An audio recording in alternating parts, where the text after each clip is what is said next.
7 month baby শাওয়ারের first পার্টটা তোমরা আগেই দেখেছো। আজ চলে এলাম সেকেন্ড পার্ট নিয়ে।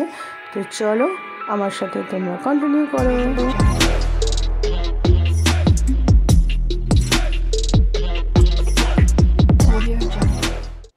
আগের ব্লগে বন্ধুরা তোমাদের সঙ্গে আমি শেয়ার করেছিলাম যে আমার ভাইয়ের বউ অনামিকা তার 7 মাসের বেবি শাওয়ারে যে অনুষ্ঠানটা আমাদের বাড়িতে হয়েছিল তাতে আশীর্বাদে ও কী কী পেয়েছে। তো এরপরে চলে এসেছি আমরা, দেখো ডাইরেক্ট খাওয়া দাওয়ার অ্যারেঞ্জমেন্ট। খাওয়া দাওয়াটা তোমাদের সঙ্গে যেহেতু শেয়ার করা হয়নি, তো ওর যেহেতু 10:30 বেজে গেছিলো, সকাল সকাল টাইম ছিল ওর খাওয়ার টাইমটা, তো স্বাদের টাইমটা, ওই জন্য ও বসে গেছিলো সব কিছু আশীর্বাদের পরেই সাথে সাথে। তো দেখো ওকে আমরা সুন্দর করে সাজিয়ে কি সুন্দর করে খেতে দিয়েছি। নিচে বসে খেতে তো অসুবিধা হচ্ছিল ওরই প্রচণ্ড, কিন্তু কি আর করা যাবে, খেতে তো হবেই। তো দেখো ও খাওয়া শুরু করে দিয়েছে। এদিকে আমাদের টিফিন পর্ব চলছিল, যেহেতু ভাইয়ের অফিসের কালিকরা এসেছিলো, তোমাদের সঙ্গে তো আগেই শেয়ার করেছি, ওরা সকাল সকাল চলে এসেছিলো, তাই ওদেরকে দেখো টিফিন দেওয়া হচ্ছে। ওরা টিফিন খেয়েই চলে যাবে, দুপুরবেলায় ওরা থাকবে না, কারণ অনেকটা অন্য আরেকটা প্রোগ্রামও আছে আর অনেকটা দূরও যেতে হবে ওদের। তো দেখো ওরা টিফিনটা খেয়ে নিচ্ছে। আর তোমরা তো দেখেছো বাচ্চাটা কি কিউট, ওর খেতে খেতে ঝাল লেগে গেছিলো বলে মুখটা ধরে কেমন করছে আর সবার দিকে তাকাচ্ছে। তা আমার ভাই জানতো যে ও মিষ্টি খেতে ভালোবাসে, তো ওর পছন্দের মিষ্টি ভাই এনে রেখেছিল, তো সেটাই ও খেলো। তো যাই হোক, সকালবেলা টিফিনে ওদেরকে দেওয়া হয়েছিল লুচি, কাশ্মীরি আলুর দম আর পনির ভাপা আর হচ্ছে পায়েস, তার সাথে মিষ্টি কোল্ড ড্রিঙ্কস তো আছে। তো এগুলো ওরা খাওয়া দাওয়া সেরে নিল। খাওয়া দাওয়া সারার পরে আমরা অন্য সাইডে চলে গেলাম, কারণ এরপরে তো আমাদেরও টিফিনের পর্ব, কারণ সবাই অপেক্ষা করছিল, টিফিন খাওয়া হয়নি তখনও। এদিকে অনামিকা খাচ্ছে, সেটাও তোমাদের সঙ্গে একটু শেয়ার করলাম। মামিমাও চলে এসেছিলো আমার ক্যামেরার সামনে, সেটাও একটু দেখিয়ে দিলাম। এবার দেখো ওই পুচকিটা এত ভালো মিষ্টি খেতে পছন্দ করে, শুধু কাউকে দেবে না, ও একা একাই খাবে। তো যাই হোক, মিষ্টি খেয়ে ওদের খাওয়া দাওয়া হয়ে গেল। এবার সোজা চলে গেল ওরা ছাদে। তো ছাদটা তো তোমাদের সঙ্গে আমার শেয়ার করা হয়নি, দেখে নাও ছাদের ডেকোরেশনটা আমাদের কীরকম হয়েছিল। খাওয়া দাওয়ার জায়গাটা ছোট্টর মধ্যে খুব সুন্দর করেই গোছানো হয়েছিল, ভাই খুব সুন্দর অ্যারেঞ্জমেন্টও করেছিল। ডেকোরেশনটা সত্যিই আমাদের অভিনব হয়েছিল। তো দেখো এবার সবাই টিফিন করছে এখানে, লুচি তরকারি। তো আমার কর্তাকে তো দেখতেই পাচ্ছ খাচ্ছে।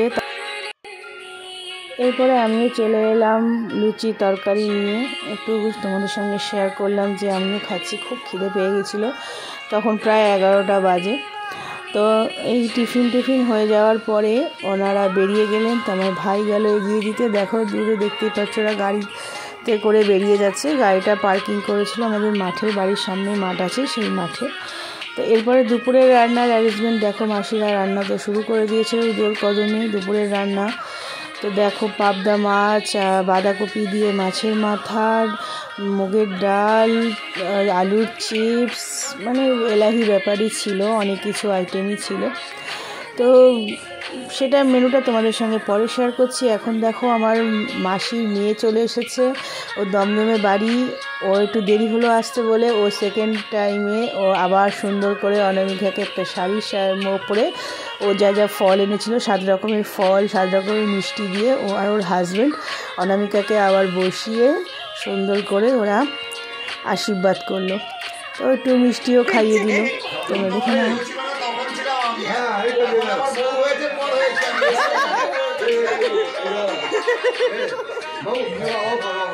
আমি তো খাইয়েছি, মা আজকে দিন তোর মা করতে গেল তুলেছি। হ্যাঁ দাও, এরপরে চলে আসলাম সব ফটো সেশনে। দেখো একটু দাঁড়িয়ে স্টাইল করে ফটো তোলা হচ্ছে। ভাইও তখন ড্রেসটা চেঞ্জ করে নিয়েছিল, সকাল থেকে অনেক পরিশ্রম করেছে, তখন ড্রেস চেঞ্জ করা টাইম পাইনি। আর এখানে দেখো এটা হচ্ছে অনামিকার ভাই মানে অজয়, তো সে ফটো তুলছে আর তার সঙ্গে ফটোগ্রাফারও। আমিও তাদের সঙ্গে আছি পিছনে, অবভিয়াসলি আমি তো থাকবোই, তাই না। তো দেখো ওরা বিভিন্ন রকম ফটো সেশন করছে, ফটো তুলে নিচ্ছে। আমিও একটু তুলেছি, ছাদে গিয়ে তুলেছি, আর তার আগে ওরা তুলেছে সেটা একটু তোমাদের সঙ্গে শেয়ার করেছি। তো অবশ্যই বন্ধুরা তোমরা কিন্তু জানিও কেমন লাগলো, আর যদি ভালো লাগে অবশ্যই এটা লাইক শেয়ার সাবস্ক্রাইব তো চাই। তো চলো আমার সাথে কন্টিনিউ করো।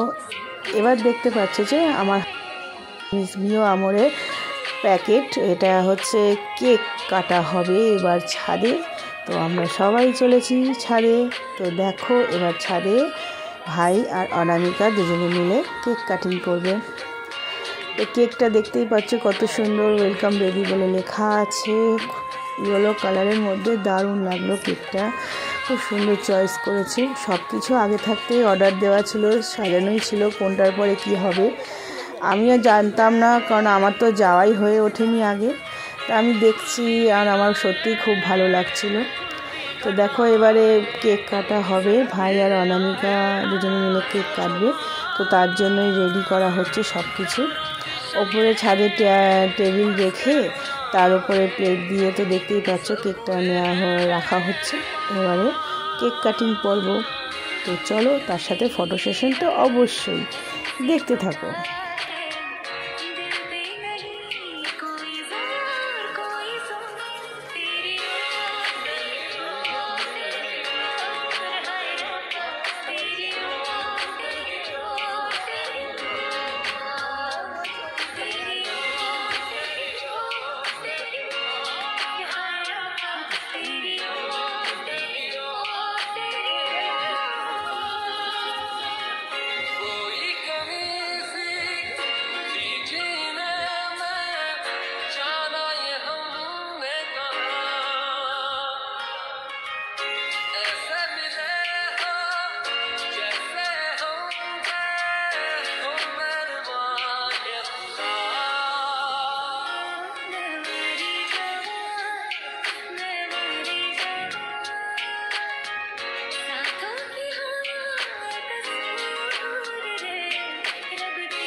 তো দেখো এখানে কেক কাটা হয়ে গেছে, কেক সবার মোটামুটি খাওয়াও হয়ে গেছে। এবার আমরা সবাই ওয়েট করছিলাম দুপুরে খাওয়া দাওয়া শুরু হবে, তার আগে গোছগাছ হচ্ছিলো। তার সেই মুহূর্তে ভাইয়ের এক অফিসের কালিগ তার ওয়াইফকে নিয়ে এসেছিলেন। তো তাকেই ইনভাইট মানে কথা বলার জন্য আর নিয়ে যাওয়ার জন্য, ঘরে বসানোর জন্য অনামিকা নিচে নেমে গেল। আর তার সাথে আমিও একটু নেমে গেলাম, কারণ সেখানেও তো একটু ফটো সেশন হবে না, তারা এসেছে অনেক দূর থেকে। তো দেখো তাদের সাথেও ফটো তুলে নেওয়া হলো, আর অনামিকা আবার একটু ফটো তুললো। এরপরে সোজা চলে এসেছি আমরা খাওয়া দাওয়ার জায়গায়। তো দেখো এখানে সবাই মিলে খেতে দিচ্ছে, খেতে বসেও গেছে এক ব্যাচ, কারণ অলরেডি তখন প্রায় 2টো বেজে গেছিলো। আর একটু ঠান্ডা ঠান্ডা হাওয়াও দিচ্ছিলো, ঠান্ডাটা তো ভালোই পড়েছিল না ওই সময়। তো সবাই আর দেরি করেনি, রোদের মধ্যেই বসে গেছিলো খেতে। তো আমার মামা মামি জ্যাঠা জেঠি পিসির ছেলে টেলে সবাই এসেছিলো, অনামিকাদের বাড়িরও সবাই এসেছিলো। তো দেখতেই পাচ্ছ যে সব খাওয়া দাওয়া চলছে, পাবদা মাছ, ডাল, মাছের মাথা দিয়ে মুগের ডাল, আলুর চিপস, পাবদা মাছ, দই কাতলা, আর হচ্ছে চাটনি, পাঁপড়, মিষ্টি, সঙ্গে এক আইসক্রিম। তো তোমাদের মেনুটা বলেই দিলাম। আর অত তুলিনি, অত ভিডিও করা না সম্ভব হচ্ছিল না, খেতে খেতে ভিডিও করা খুব টাফের হয়ে যাচ্ছিলো। তো যাই হোক, খাওয়া দাওয়ার পর্ব শেষ। বন্ধুরা, তোমাদের কেমন লাগলো তোমরা আজকের ব্লগটা জানিও। আর যদি ভালো লাগে অবশ্যই আমার সঙ্গে থেকো। আশা করছি খুব শীঘ্রই নেক্সট ব্লগ নিয়ে তোমাদের সঙ্গে দেখা হচ্ছে। ততক্ষণ সবাই ভালো থেকো, সুস্থ থেকো, টাটা।